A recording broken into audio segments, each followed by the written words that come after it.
अपने आप को कभी अपनी वामपंथी से जुड़ी कमियां को नहीं बताया, बस हमारा हमारा हमारा कह लिया। पर जो अहिंसा के नाम पर हिंसा, वो तो छुपा लिया।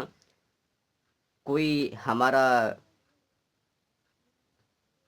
वल्लभ, कोई सहजानंद, कोई माधव आदि को बड़ा और अवतार बतलाते सुना।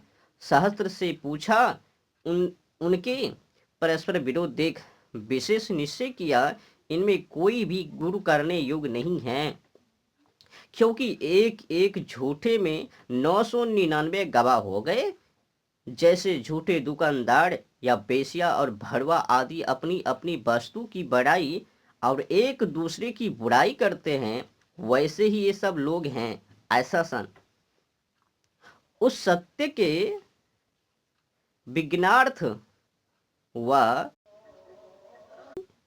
अर्थात हाथ जोड़कर अरिक्त हस्त होकर वेदवित ब्रह्मनिष्ठ परमात्मा को जानने हारे गुरु के पास जाए, इन पाखंडियों के जाल में ना गिरे। जब ऐसा जिज्ञासु विद्वान के पास जाए, उस शांति चित्त जितेंद्रिया समीप प्राप्त जिज्ञासु को यथार्थ ब्रह्मविद्या परमात्मा के गुण कर्म स्वभाव का उपदेश करे, और जिस जिस साधन से वह श्रोता धर्मार्थ काम मोक्ष और परमात्मा को जान सके, वैसी शिक्षा क्या करे। जब वह ऐसे पुरुष के पास बोला कि महाराज, अब इन संप्रदायों के बखेड़ों से मेरा चित्त भ्रांत हो गया, क्योंकि जो मैं इनमें से किसी एक का चेला होऊंगा तो 999 से विरोधी होना पड़ेगा। जिसके 999 शत्रु और एक मित्र हैं, उसको सुख कभी नहीं हो सकता। इसलिए आप मुझको उपदेश कीजिए जिसको मैं ग्रहण करूं। अब तो दुविद्वान ये सब मत अविद्याजन विद्य विरोधी हैं, मूर्ख पामर और जंगली मनुष्य को बहका कर अपने जाल में फंसा के अपना प्रयोजन सिद्ध करते हैं। वो बेचारे अपने मनुष्य जन्म के फल से रहित तो होकर अपना मनुष्य जन्म व्यर्थ गमाते हैं। देख, जिस बात में ये रहस्य सहस्त्र एक मत हो, वह वेद मत ग्रह है, और जिसमें परस्पर विरोध हो, वह कल्पित झूठा अधर्म अग्रह है। जिज्ञासु, इसकी परीक्षा कैसे हो? अब तो तू जाकर इन बातों को पूछ, सबकी एक सम्मति हो जाएगी। तब वह उन 1000 की कुंडली के बीच में खड़ा होकर बोला कि सुनो सब लोगों, सत्य भाषण में धर्म व मिथ्य में सब एक स्वर होकर बोले कि सत्य भाषण में धर्म और मिथ्य भाषण में अधर्म।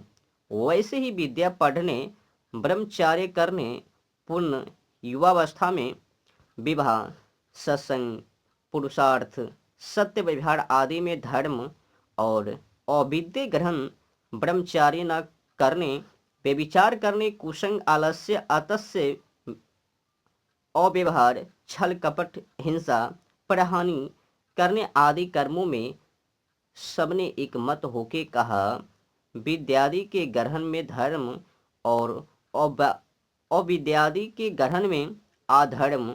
तब जिज्ञासु ने सबसे कहा कि तुम इसी प्रकार सब जाने एक मत हो, सत्य धर्म की उन्नति और मिथ्य मार्ग की हानि क्यों नहीं करते हो?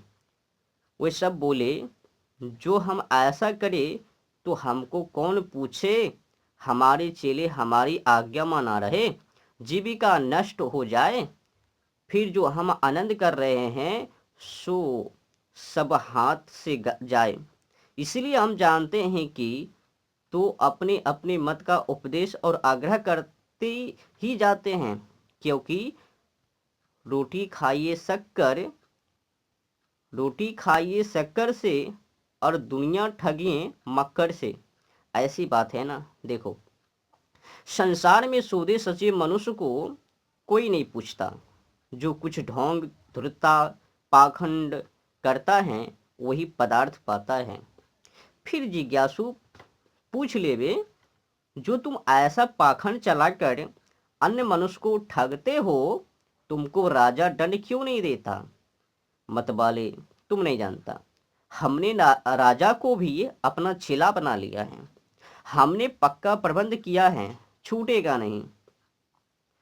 तो जिज्ञासु होकर ये भी पूछ लेवे उनसे, जब तुम छल से अन्य मनुष्य को ठग उनकी हानि करते हो, तो परमेश्वर के सामने क्या उत्तर दोगे और घोर नरक में पड़ोगे। थोड़े जीवन के लिए इतना बड़ा अपराध करना क्यों नहीं छोड़ते हो? देखा जाएगा।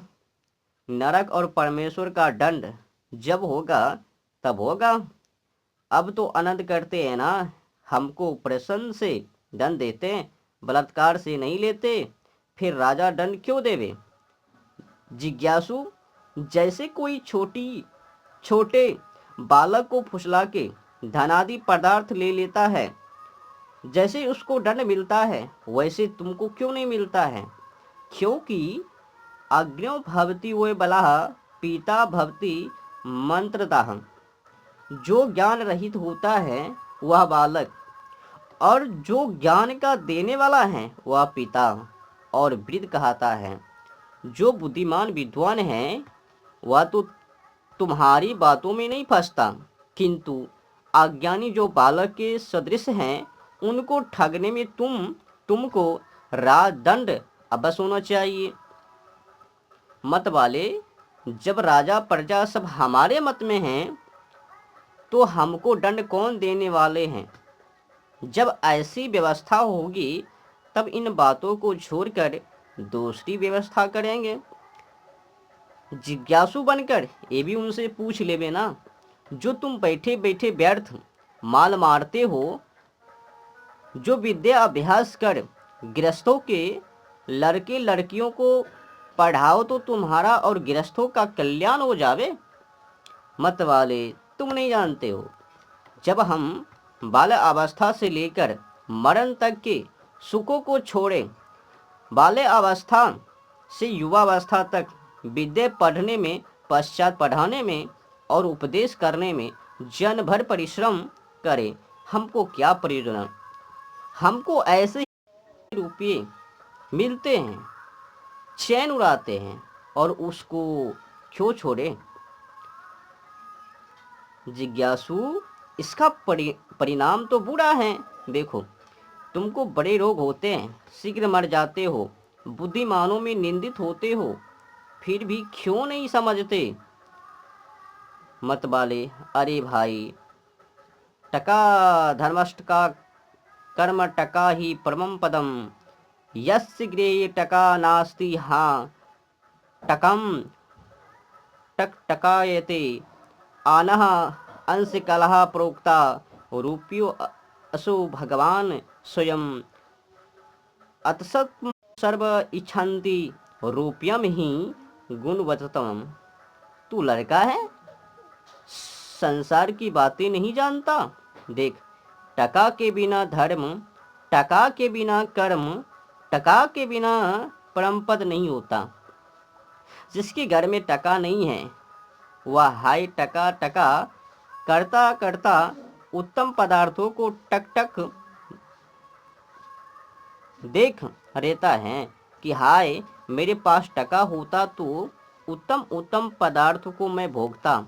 क्योंकि सब कोई 16 कला युक्त अदृश्य भगवान का कथन श्रवण करते हैं, सो तो नहीं दिखता, परंतु 16 आने और पैसे कोरी रूप अंश कला युक्त जो रुपये हैं वही साक्षात भगवान हैं। इसलिए सब कोई रुपयों की खोज में लगे हैं, क्योंकि सब काम रुपयों से सिद्ध होते हैं। जिज्ञासु बनकर फिर उनसे पूछ लेवे, ठीक है, तुम्हारी भीतर की लीला बाहर आ गई। तुमने जितना यह पाखंड खड़ा किया है वह सब अपने सुख के लिए किया है, परंतु इसमें जगत का नाश होता है। क्योंकि जैसा सत उपदेश से संसार को लाभ पहुंचता है, वैसे ही असत उपदेश से हानि होती है।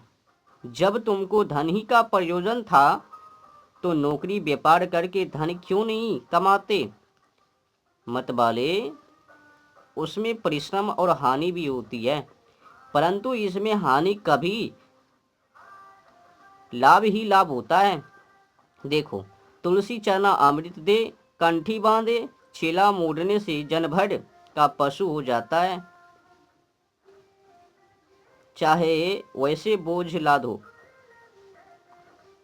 जिज्ञासु, ये लोग तुमको बहुत धन किस लिए देते हैं? मतवाले, धर्म, स्वर्ग और मुक्ति के अर्थ हैं। जिज्ञासु, जब तुम ही मुक्त नहीं, ना मुक्ति का स्वरूप व साधन जानते हो, तो तुम्हारी सेवा करने वाले को क्या मिलेगा? मतवाले, इस लोक में मिलता है नहीं, किंतु परलोक में मिलता है। जितना हमको ये लोग देते व सेवा करते हैं, वह सब मरे पीछे इन लोगों को मिल जाता है। जिज्ञासु, इनको तो दिया हुआ मिल जाता है व नहीं, तुम लेने वालों को क्या मिलेगा? नरक व अन्य कुछ? मतवाले, हम भजन करते हैं, इसका सुख हमको मिलेगा। जिज्ञासु, तुम्हारा भजन तो टका ही के लिए है ना? वे सब टके यही पड़े रहेंगे। जिस मांस पिंड को यहाँ पालते हो वह भस्म हो जाएगा।